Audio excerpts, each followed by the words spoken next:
Bienvenidos a un nuevo video. En esta oportunidad vamos a hablar de las propiedades textuales.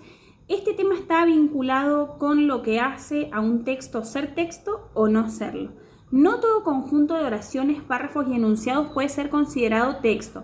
Para que sea un texto tiene que cumplir algunas condiciones esenciales que garantizan que ese texto se comporte como una unidad de comunicación. Existen básicamente 4 propiedades textuales que son las que vamos a estudiar en este video a continuación y que son la coherencia, que está vinculada con el mantenimiento del tema a lo largo del texto, la cohesión, que tiene que ver con las relaciones que establecen los componentes del texto, las oraciones entre sí, cómo están relacionadas, cómo están vinculadas las ideas, cómo está cohesionado ese texto, si está bien construido desde el punto de vista gramatical, la corrección, que tiene que ver con que el texto debe ajustarse a la normativa ortográfica, y por último la adecuación, que tiene que ver con las circunstancias que rodean el texto. Como un texto, para que sea adecuado, tiene que tener en cuenta, por ejemplo, a quién se está dirigiendo, en qué registro está siendo expresado y una serie de condiciones que vamos a explicar a continuación una por una. Vamos a enfocarnos en la primera propiedad textual, la coherencia, y para eso te pido que leas el siguiente ejemplo. Había una vez un niño que tenía muchísimos juguetes. Ayer fue un día muy lluvioso y frío en la ciudad de San Luis. El perro de Sofía se comió las pantuflas de su hermana.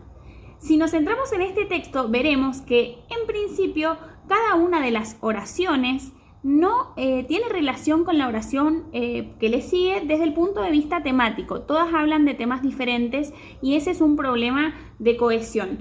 Aunque las analizáramos individualmente y viéramos que de por sí, por separado, todas están bien construidas desde el punto de vista lingüístico, les falta el mantenimiento del tema, que es un aspecto vinculado a la coherencia. Por lo tanto, este texto resulta incoherente. Ahora te pido que leamos el siguiente ejemplo. Había una vez un niño que tenía muchísimos juguetes, pero un día su abuelo le regaló uno muy especial que aún no tenía y que se convirtió en el mejor de todos. Se trataba de una caja de madera muy hermosa que tenía en su interior todo un conjunto de soldaditos de plomo realizados a mano y muy bonitos. En el caso del texto que acabamos de leer, podemos observar claramente que las oraciones hablan todas de un mismo tema, que son los juguetes. En este texto está presente la coherencia. Para que un texto sea coherente, todas las oraciones que lo componen tienen que estar bien vinculadas entre sí, es decir, tienen que estar bien relacionadas. De esta manera se garantiza que se entienda el tema del cual habla el texto. Te pido que para que veamos esta propiedad textual que se llama cohesión, leamos el siguiente ejemplo. Antonio y Ricardo fueron de compras.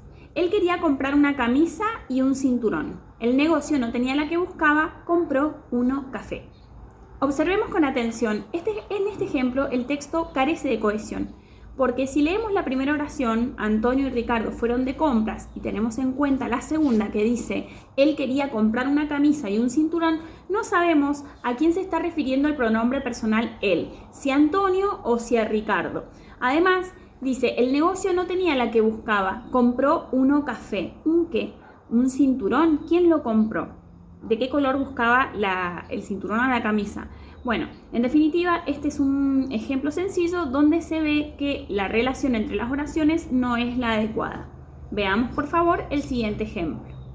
Antonio y Ricardo fueron de compras. Este último quería comprar una camisa y un cinturón. El negocio que visitaron no tenía el tipo de camisa que Ricardo buscaba. Por eso, este joven solo compró un cinturón color café. Al contrario de lo que sucedía con el otro ejemplo, acá se establece la relación correcta entre sus oraciones y se puede entender mejor el texto. Para poder garantizar la cohesión en los textos, existen diferentes recursos cohesivos, léxicos y gramaticales.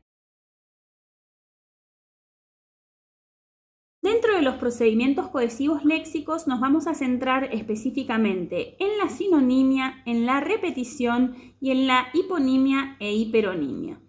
La sinonimia consiste en poder encontrar palabras con significados similares o con significados equivalentes para poder evitar repeticiones exactas y de esta manera que el discurso resulte enriquecido. Este recurso lo que permite es mantener la continuidad temática sin caer en redundancias y facilita la comprensión al ofrecer variación léxica dentro del texto. Veamos algunos ejemplos. La investigación analizó los efectos del cambio climático en la biodiversidad. El estudio evidenció alteraciones significativas en los ecosistemas locales. En este caso, investigación y estudio funcionan como sinónimos y mantienen la cohesión del texto sin repetir exactamente la misma palabra en la segunda oración.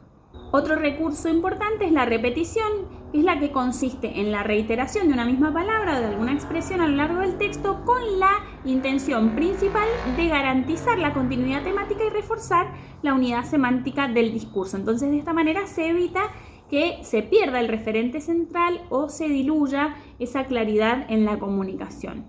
En el ejemplo tenemos estas oraciones. Prestemos atención. La célula es la unidad básica de los seres vivos. La célula presenta una membrana plasmática que delimita su interior. Además, la célula contiene orgánulos que cumplen funciones específicas para el mantenimiento de la vida. En este caso, la repetición del término célula asegura la cohesión del texto y mantiene el foco principal en el tema que se está desarrollando. Por otro lado, tenemos el caso de la hiponimia y de la hiperonimia, que es un recurso que permite mantener la referencia a un mismo campo semántico sin recurrir constantemente a la repetición literal de las palabras, permitiendo que se enriquezca la textura del texto y evitando redundancias. Los hiperónimos son términos de significado más amplio, abarcativos, que incluyen en esa extensión a otros más específicos, mientras que los hipónimos son términos de significado más restringido que se integran dentro de esa categoría que designa el hiperónimo. Por ejemplo, si hablamos de muebles, el hiperónimo muebles, los hipónimos pueden ser silla, mesa, aparador, modular, cama, etc. El ejemplo de los hipónimos y de los hiperónimos se puede aplicar a distintos ámbitos. Por ejemplo, si el hiperónimo es frutas, los hipónimos pueden ser banana, manzana, naranja, mandarina, etc. Veamos un ejemplo concreto en un texto. Los mamíferos son animales vertebrados caracterizados por poseer glándulas mamarias. Entre ellos, el perro y el gato se han adaptado a la vida doméstica, mientras que la ballena representa un caso particular de adaptación al medio acuático. Si nos fijamos, aquí el hiperónimo es mamíferos, que es el que está cohesionando el texto, y los hipónimos concretizan y amplían la información. En este caso se ha mencionado el perro, el gato y la ballena. Otro grupo de procedimientos cohesivos son los procedimientos cohesivos gramaticales, que son varios, pero en este caso nos vamos a centrar en la elipsis, la referencia y la conectividad. Cuando hablamos de elipsis, hablamos básicamente de omisión. La omisión de algún elemento lingüístico en el texto que se usa para poder evitar repeticiones innecesarias. No hace falta volver a decir el término al que nos estamos refiriendo porque elidiéndolo entendemos claramente cuál es el sentido. Veamos el siguiente ejemplo. El comité aprobó la propuesta, la junta directiva no. Acá en este caso hay una elipsis verbal. Se está elidiendo el verbo aprobó en la segunda proposición.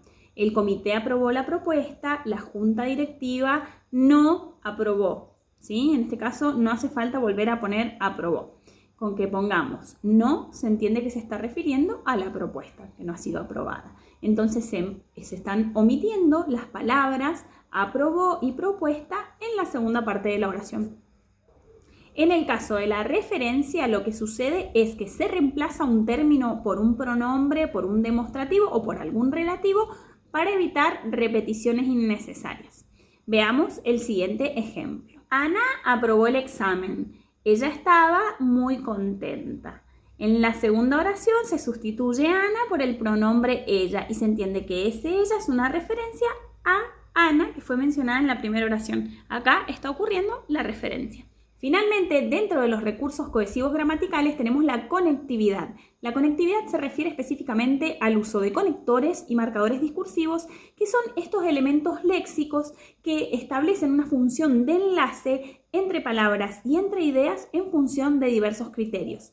Estos criterios tienen que ver con su clasificación. Hay conectores de adición, de contraste, conectores de ejemplificación, conectores de causa, etc. Hay varios ejemplos. A continuación les voy a dejar una pequeña tabla de síntesis con la clasificación de los conectores.